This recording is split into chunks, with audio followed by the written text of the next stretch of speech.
니체 하겠습니다. 생활을 디자인하라. 쾌적하고 아름답게 살고 싶다면 그 요령을 예술가에게서 배울 수 있다. 가령 화가는 사물의 배치에 신경을 쓴다. 일부러 먼 곳에 두기도 하고 비스듬한 곳에서만 보이게 하고 석양이 반사되도록 하고 그림자가 효과적으로 들이우도록 장치한다. 이것과 비슷한 것을 우리는 생활 속에서 하고 있다. 바로 인테리어 배치다. 용도만을 고려하여 가구를 배치하는 것이 아니라 아름답게 생활할 수 있도록 이런저런 방법을 강구한다. 그렇지 않으면 잡다하고 혼란스러운 공간 속에서 생활해야 하기 때문이다. 이와 마찬가지로 우리는 생활 전반의 일이나 인간관계를 자신이 원하는 대로 필요한 대로 디자인할 수 있다. 우리 이게 마음 공부하는 것도 사실은 디자인하는 거예요. 디자인. 그죠? 왜냐하면 이 마음 공부를 할 때 제일 먼저 뭐예요? 불필요한 거 드러내는 거죠. 그죠? 그래서 내려놓으라고 얘기하는 거예요. 네, 내려놓는다는 것 자체가 이제 인테리어라는 것을 우리는 거창하게 얘기해서 새로운 걸 한다고 생각하는데 그렇지 않아요. 기존에 있는 걸 드러내는 거예요. 드러내면 공간이 생기잖아요. 그죠? 그 공간의 미가 엄청난 거예요. 근데 많이 있을 때는 잘 몰라요. 그 공간의 미를. 그래서 가장 핵심적인 게 이제 드러내고 난 뒤에 가장 핵심적인 자리에 딱딱 포인트별로 갖다 놓는 거. 그 내 마음 안에 다 드러냈을 때 이 생활에서 쓸 수 있는 거 그때그때 적용시켜서 쓸 수 있는 것만 쓰는 거예요. 드러낸다고 우리는 생각을 없애려고 하죠. 그 생각을 없앨 생각만 하지 그 생각을 잘 쓸 생각을 안 한다니까. 예. 이게 생각도 여러분들이 디자인해야 되는 거예요. 내가 마구잡이로 함부로 쓰는 말을 그냥 쓰시면 안 된다는 거죠. 예. 어떤 것도 우리가 생활할 때, 말할 때, 행동할 때도 내 스스로가 내 말에 행동에 책임을 져야 된다는 거는 그건 그 상황에 맞게끔 중도적인 삶으로 디자인을 해야 되는 거예요. 네. 여러분들이 이런 거를 들으실 때는 이제는 공간 배치나 보여지는 현상을 보시면 안 돼요. 네. 내 마음 안에 어떤 것이 있는가? 내 마음 안에 어떤 찌꺼기가 있는가? 어떤 것을 디자인해야 되는가? 불필요한 게 뭔가? 그럼 있는데 지금 상황에서는 조금 배치가 덜 됐어요. 그럼 더 효율적으로 어떤 식으로 말을 해서 더 효율적으로 쓸 수 있을까? 내가 그 공간 안에 들어가서 어떤 자리에 배치가 됐을 때 가장 조화로운가? 이걸 보셔야 된다는 거예요. 그러니까 여러분들이 말을 하실 때도 내가 지금 말을 할 차례인지 아닐 차례인지를 기다려야 되는 거예요. 그죠? 그게 사실은 공간 배치인 거예요. 여러분들이 있었을 때. 근데 주로 왜 남의 말을 잘 자르거나 가로채는 사람 있죠. 딱 가로채는 사람. 그거는 우리가 심리적 깊이 들어가 보면은 그는 어마어마한 폭력을 갖고 있는 거예요. 왜냐하면 지금 그 사람이 얘기를 하고 있을 때 그 주도권을 뺏어가려고 말을 가로채 가는 거예요. 여러분들 심리적으로 잘 보세요. 그래서 여러분들이 요즘 대화할 때 남의 말을 안 들어요. 남이 말을 하고 있는데 자기가 할 말을 생각하고 있어요. 네. 그래서 그걸 못 기다리니까 그 사람이 말하는데 들어가서 뚝 잘라가지고 자기 말을 해버리는 거예요. 근데 그걸 자세히 보면 그 말하고 연결도 안 돼. 엉뚱한 생뚱맞은 말을 해요. 그러면 여러분들이 거기 안에 있을 때 그 공간 배치가 얼마나 썰렁한지 몰라요. 다른 사람들이 그 분위기를 다 느끼거든요. 말을 안 할 뿐이지. 말을 하게 되면 또 언짢아지고 싸우게 되니까 그냥 있는 거죠. 그랬을 때는 그 사람이 말을 할 때 재미가 없어요. 왜 거기 지금 공통된 화제가 아니잖아요. 그죠? 거기에서 벗어난 얘기를 하고 있단 말이에요. 네. 그 사람이 난데없이 들어와서 지금 우리가 이렇게 했는데 난데없는 어떤 사람이 들어와서 폭력을 휘두른다면 이게 어떻게 되겠어요? 아수라장이 되는 거죠. 말 가로채기 하고 자기 쪽으로 가지고 가는 것도 그거와 똑같은 거예요. 거기 모든 공간을 자기 스스로가 들어가서 폭력을 휘두르는 거랑 똑같은 거예요. 네. 이 공부가 얼마나 세밀하고 디테일한지 여러분들이 공부를 해보시면 압니다. 네. 그런 것까지 다 이게 자기가 자기한테로 집중이 되면 보여요. 내가 그 안에 들어갔을 때 어디에 배치가 됐을 때 가장 조화롭고, 어떨 때 말을 한 번씩 탁탁 했을 때 양념처럼 아주 다른 사람들이 다 감칠맛이 날 정도로 말을 하는지, 그 사람들과 함께 어울려서 말을 아주 그 한마디 해서 부드럽게 조화롭게 소통할 수 있는 말을 하는 건지. 여러분들이 이런 인테리어를 하셔야 돼요. 자기 내면의 인테리어를 하셔야 되는 거예요. 여러분을 볼 때 요즘은 다 외면적으로 인테리어 하는 거는 다 너무 관심이 많죠, 그죠? 근데 자기 내면을 인테리어 하는 부분에는 별로 관심이 없을 겁니다.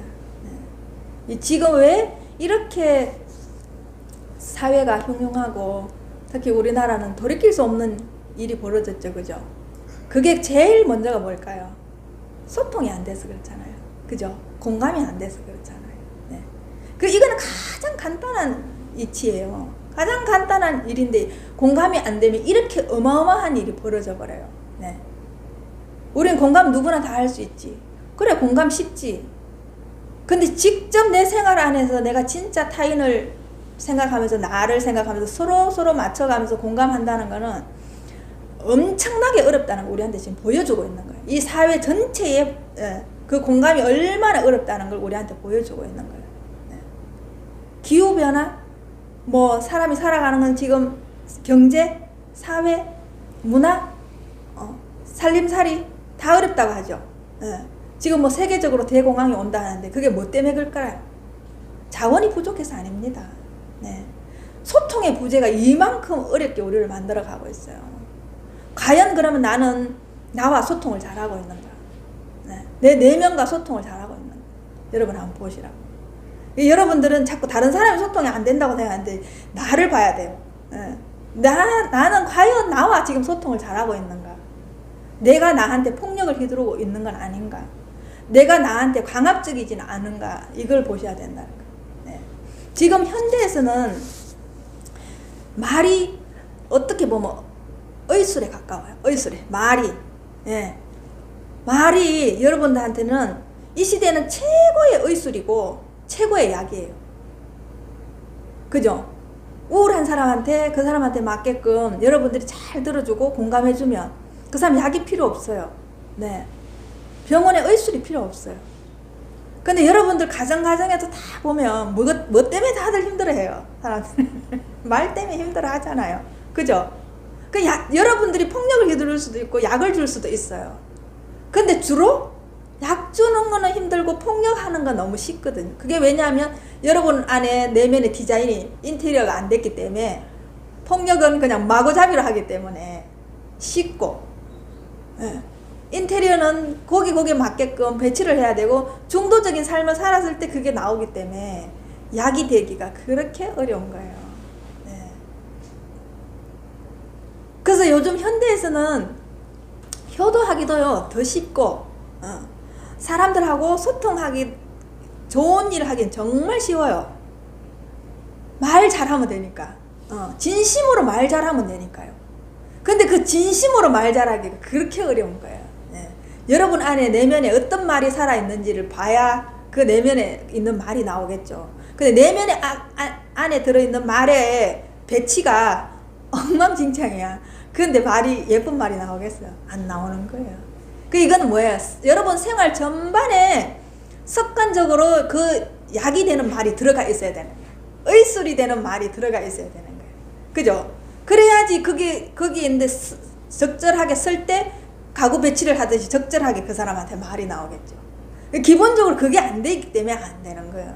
이건 뭐냐? 바로 할 수 있는 일이 아니거든. 수없이 나한테 집중해야 되고 나를 봐야지 그런 말을 할 수 있다는 거예요. 그래서 이게 어려운 거지 달리 어려운 게 아니에요. 근데 여러분이 여러분을 모르고 말로 의술을 할 수 있고 말로 약을 줄 수 있을 것 같아요? 안 돼요. 진짜 진정으로 여러분들이 말이 의술이 될 수 있으려면 여러분을 정확하게 알아야 됩니다. 나한테 집중이 되어 있지 않으면 그런 말이 안 나가요. 왜냐 절박한 상황에서 눈과 귀로 받아들이는 언어는 잔잔한 호수에 던져진 돌멩이처럼 크고 작은 동심원을 그리며 마음 깊숙이 퍼져나가기 때문이다. 네. 그죠? 절박한 상황에서는 여러분 말 한마디 한마디가 그 사람한테 파고 들어가는 거예요. 네. 그러니까 여러분이 절박함이 뭐냐 하면 이 공부할 때 간절하면, 그러니까 여러분이 이 공부에 내가 늘 간절하라는 얘기가 여러분이 살았을 때의 그 절박한 그 마음이 간절함이에요. 근데 여러분이 절박하면 제가 말 한마디 한마디 던지는 게 여러분한테 동심을 그리면서 마음 깊숙하게 파고 들어가고 퍼져나가는데 여러분이 절박하지 않잖아요. 그럼 제 말이 그렇게 퍼져나가지 않아요. 네. 똑같은 말이라도.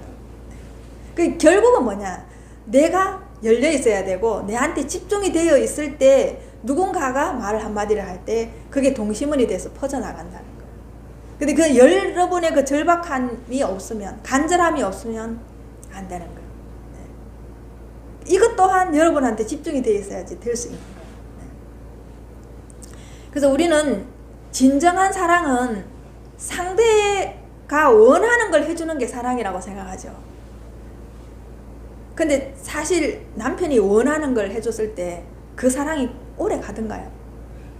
네? 여러분이 다이아몬드를 받고 싶고 차를 받았을 때 그 사랑이 오래 가던가요? 근데 진짜 잘 생각해 보세요. 진짜 내가 진정한 사랑이라면 상대가 싫어하는 걸 안 하는 게 더 큰 사랑이에요. 왜? 왜냐하면 내가 원하는 걸 해주는 일회용으로 끝나거든요. 근데 싫어하는 걸 안 하는 거는 평생 선물을 해야 돼요. 평생 사랑을 해야 돼요. 네. 그렇기 때문에 이거 상대에게 싫어하는 걸 안 하기가 그렇게 어려운 거예요. 네. 그죠? 여러분들 집에서 처사님이나 자식들하고 뭐 때문에 부딪히는가 한번 봐봐요. 주로 자식이 내가 싫어하는 짓을 해. 그죠? 그래서 분란이 일어나. 남편이 내가 싫어하는 일을 해. 그때 분란이 일어나. 또 남편 입장에서 봤을 때 아내가 내가 싫어하는 짓만 골라가면서 해. 그죠? 그래서 내가 진짜 진정으로 그 사람을 사랑한다면 그 사람이 싫어하는 일을 안 해야 되는 거예요. 네. 이게 훨씬 더 어려워요. 상대가 원하는 걸 해주는 것보다 내가 싫어하는 걸 안 하는 게 훨씬 더 어려워. 왜? 그거는 내한테 포커스가 맞춰져 있어야 되거든요. 네. 내가 깨어 있어야 되거든요. 네. 그렇기 때문에 이 공부가 어려운 거예요. 네. 여러분들이 공부를 해보면 압니다. 네. 그렇기 때문에 내가 원하는 걸 해줬을 때는 잠깐은 고마워요. 그게 평생 고맙지는 않아. 그죠? 네. 그 부부 가치간에 잘 사는 거, 사이좋게 사는지 보면은 가급적이면 서로한테 싫어하는 짓을 안 해요. 네. 그러니까 그게 왜냐면 내가 싫어하는 걸 아는구나 하고 그쪽이 고쳐줬을 때 내가 오히려 존중받는 느낌이 들거든요. 그러니까 이쪽에서도 저 사람도 저렇게 애를 쓰는데 나도 저 사람이 싫어하는 일을 나도 조금 삼가해줘야지. 그러면서 서로가 변하는 거야. 서로가 보면서 변하는 거야.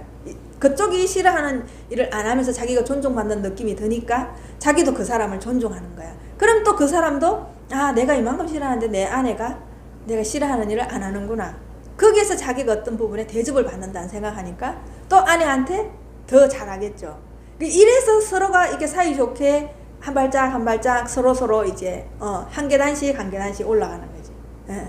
한 사람이 한 계단 올라가면 한 사람 밑에 있어야 되죠. 항상 이게 두 발이 남편과 아내라면 이래 나란히 갈 수 없어. 우리는 계단을 올라가면 분명히 이렇게 올라가야 되지. 이렇게.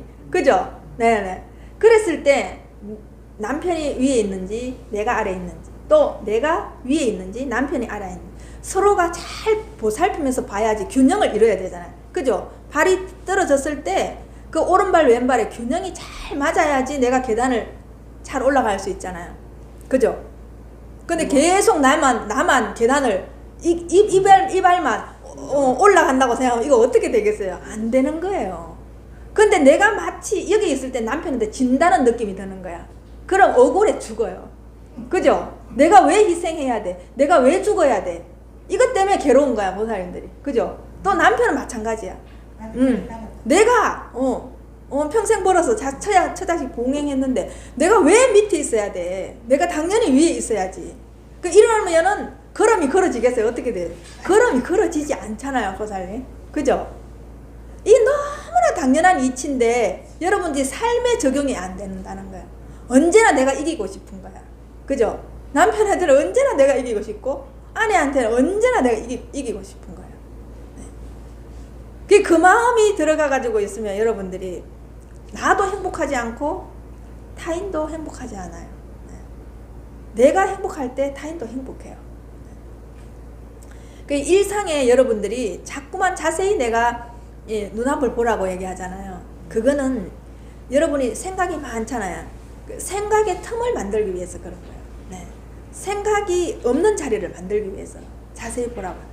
그래서 그 일상에 이 자세히 보는 것이 생각 없이 내가 그냥 편안한 상태를 만드는 거기 때문에 그 틈을 만드는 게 되게 중요해요. 그래서 여러분들이 생각이 많을 때 자기 눈앞을 자세히 주시해 보세요. 내가 얼마나 편안해지는지를 자기가 느껴야 돼요. 제가 아무리 얘기해봐도 안 돼요. 그게 생각으로 꽉 차 있으면 여러분이 어느 순간 넘어져요. 네. 과부하가 걸린다면 여러분 머리에서 발끝까지 생각이 꽉 차 있어요. 그럼 여러분 숨 쉴 수도 없어요. 네.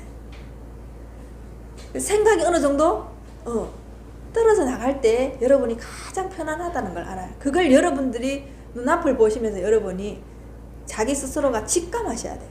네. 그걸 체험하는 소리가 그 소리예요. 그랬을 때 여러분이 자꾸 비우게 되지. 그걸 체험하지 않은 한은 몰라요. 잘 몰라요. 네. 그리고 지나치게 완벽을 추구하는 과정에서 중심을 잃고 여러분 넘어져요. 완벽한 거 좋지 않아요. 네. 꽉 차 있는 거 좋지 않아요. 이 법당에 만약에 꽉 차 있으면 여러분 들어올 수가 없어요. 그죠? 공간이 많을수록 여러분 들어올 수 있잖아요. 그럼 또 여러분이 나가잖아요. 그럼 또 다른 것이 또 채워주잖아요. 또 나가잖아요. 그게 반드시 이런 틈이 있어야 된다는 거예요. 이 공간처럼 이런 틈이 있어야지 여러분이 들고 날 때 자유롭다는 거예요. 근데 여러분 안에 마음 내면 안에 틈이 없어요. 공간이 없어요. 그럼 다른 게 들어올 수가 없어요. 과부하 걸렸기 때문에 그게 빠져나가야지 다른 게 들어와요. 그러면 결국은 여러분이 넘어지게 돼 있는 거예요. 생각으로 넘어지든 경제적인 걸로 넘어지든 내 삶으로 넘어지는 거예요. 네. 우리 막히면 넘어지죠. 네. 쓰러지죠. 그거예요. 그런 걸 여러분들이 내가 생각을 어떻게 쓰느냐를 잘 한번 보세요. 이게 다 통용되는 거예요. 여러분 건강 문제도 마찬가지예요. 네. 어떤 것이 꽉 차 있나? 틈이 모든 물질과 나를 튼튼하게 한다. 네. 이건 마찬가지. 이게 틈이 이것이 그냥 바라보는 이것이 나를 튼튼하게 하고 주위를 튼튼하게 하고 타인을 튼튼하게 해요. 이 공부는 첫째로 내가 가장 행복하셔야 돼요. 네. 틈이 있다면 내가 가장 틈이 많아야 돼요. 그래야 누군가를 내 내면으로 들어갔다 나갔다 할 수 있는 공간을 내줄 수 있거든요. 그렇지 않고 여러분이 꽉 차 있으면 여기에 타인이 들어올 수가 없어요. 예. 그렇기 때문에 소통이 안 되는 거예요. 여러분 지금 너무 많은 걸 갖고 있는 거예요. 인테리어 자체가 지금 너무 뒤죽박죽이고 꽉 차 있어요. 그래서 다른 게 들어올 틈이 없는 거예요. 이것을 여러분 삶 전반적으로 한번 생각해 보세요. 우리는 제가 이렇게 주로 이런 여러분들한테 말을 할 때 제가 의도한 바하고는 완전 다르게 여러분들이 알고 있어요. 그랬을 때 이게 왜 이럴까? 내가 말하려고 하는 거. 그래서 저는 수시로 그러잖아. 내 말을 믿지 말라. 내 말 따라오지 마라. 내 말 꼬리를 잡고 늘어져서 공부하지 말라고 얘기하잖아요. 그 말을 가지고 가서 여러분이 동사화시켜서 여러분 보고 저는 분명히 체험하라고 얘기했잖아요. 근데 여러분들이 내 말을 따라서 그거 스님이 그랬잖아요. 스님이 그렇게 말씀하셨는데 왜 다른 소리 하죠? 이렇게 얘기하잖아요. 그건 여러분이 제 말을 명사화시킨 거예요. 제 말은 여러분한테 저는 동사화시키기 위해서 방편으로 명사를 얘기를 하는 거예요. 그래서 저는 그러잖아요. 깨달음이라는 명사는 없다고. 깨달아가는 과정만 있는 것이지 깨달음이라는 건 없다는 얘기를 하는 거예요. 네. 부모라고 얘기할 때 여러분 부모는 명사잖아요. 근데 부모라는 명사 실행을 해야 되잖아요. 부모로서 뭐예요? 보여줘야 되잖아요. 자식들한테 보여줘야 되잖아요. 그죠? 여러분 삶으로 그 자식들한테 부모의 역할을 보여줘야 되잖아요. 그게 명사예요. 네. 그렇게 하시기 위해서 제가 명사를 쓰는 거지. 여러분이 명사를 가지고 여러분이 명사를 논하라는 얘기가 아니에요. 논쟁을 하라는 얘기가 아니에요. 여러분 삶에서 그것이 펄펄 살아 나와야 돼요. 그 동사화가 돼가지고. 근데 그게 제일 문제는 뭐냐 하면, 동사화할 수 없는 거는 뭐냐 하면, 여러분이 그 말을 가지고 여러분 스스로가 독해 능력이 없는 거예요. 우리는 영어만 독해하는 줄 아는데 그렇지 않아요. 우리가 누군가가 말을 할 때 그 말의 진위를 파악하는 것이 그게 독해 능력이에요. 저 사람이 뭘 가르치기 위해서 저 말을 했는가, 그 진위를 파악하지 않아요. 여기 여러분 독해 능력이 늘지가 않아요. 그래서 우리 이런 얘기 하잖아요. 조선 사람이 조선말 하는데 조선말 못 알아듣는다는 얘기 하잖아요. 그죠? 저 사람 말귀를 못 알아들어 이렇게 하잖아요. 그 사람 독해 능력이 없다는 거예요. 네. 여러분들은 제 말에 저 스님이 저런 말을 할 때 뭐를 가르치기 위해서 저 말을 하는지 그걸 반드시 여러분이 사유하셔야 돼요. 반드시. 그래야 여러분 공부가 돼요. 그렇지 않고는 여러분 공부가 안 돼요. 네. 그래서 명사를 가지고 여러분이 동사로 받아들여가 그걸 체득하는 과정이 여러분 삶이에요. 그래서 저 말에는 아무런 뜻이 없어요. 여러분이 그걸 가지고 여러분 스스로가 체득해가는 그 과정이 여러분 삶이 되는 거예요. 그래서 내 말을 여러분이 가지고 가서 박제화시키지 말라고. 박제화. 우리 무슨 동물 같은 걸 박제시키잖아요. 그렇게 하죠. 그게 명사예요. 그게 고정관념이라는 거예요. 네. 그걸 박제화시키는 게 아니라 그 말을 가지고 여러분들이 그 말을 받아들여서 행동해야 돼요. 행동해야 돼요. 네. 저는 그래서 첫 번째도 두 번째도 여러분한테 삶으로 구현해내라는 얘기를 끝없이 하잖아요. 근데 이게 참 안 돼요. 이게 그래서 여러분한테 가장 내가 편안하고 남도 편안하게 하는 부분이 뭐냐 하면 여러분이 두려움이 없는 거. 어떤 부분에도 내가 담대한 거. 네. 두려움 없음 그것이 여러분 삶을 얼마나 편안하게 하는지 몰라요. 네. 내가 누구한테 진다는 생각이잖아요. 그것도 두려움이에요. 우리 그래서 남한테 지고 못 사잖아요.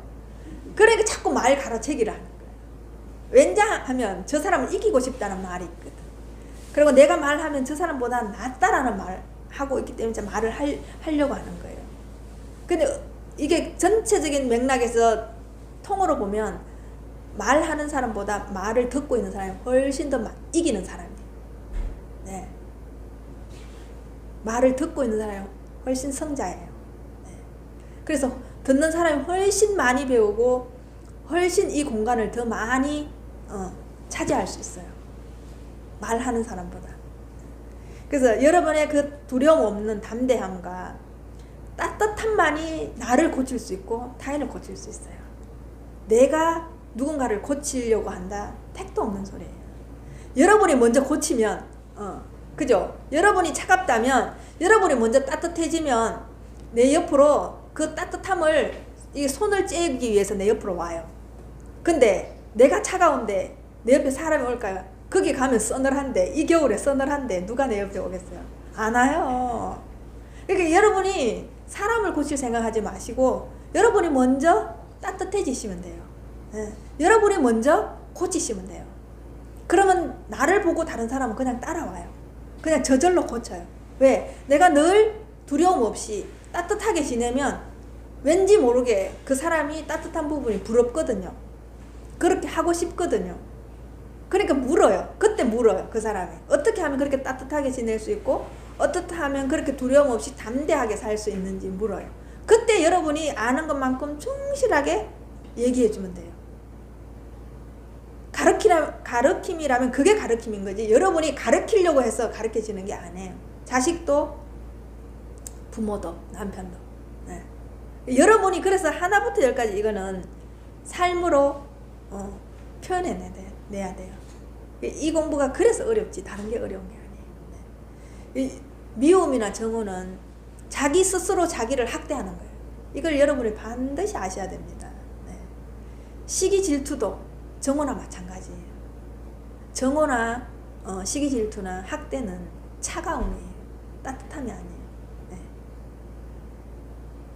그랬을 때 여러분들이 어떤 삶을 여러분이 선택해서 살지 그걸 잘 생각해 보세요. 나는 어떤 사람이 되고 싶은지, 나한테 어떤 걸 내가 집중해서 살 건지 그걸 보시고, 이렇게 사회가 흥용할 때 바깥으로 보시면 안 됩니다. 자기 안으로 들어오셔야 돼요.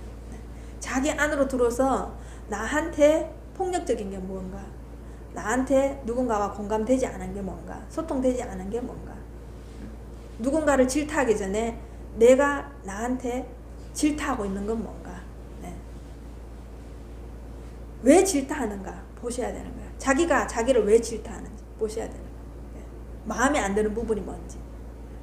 항상 이 공부는 사회적으로 일어나는 이슈나 이런 부분들을 바깥으로 보시면 안 돼요. 자기 내면으로 가지고 오시면 됩니다. 여러분이 잘 살면 여러분 사회가 따뜻하고 건강해져요. 그럼 여러분 가정이 잘 살면 여러분 가정 안에 사회가 따뜻하고 좋아요. 그게 나중에 동심원처럼 퍼져나가요. 사회로.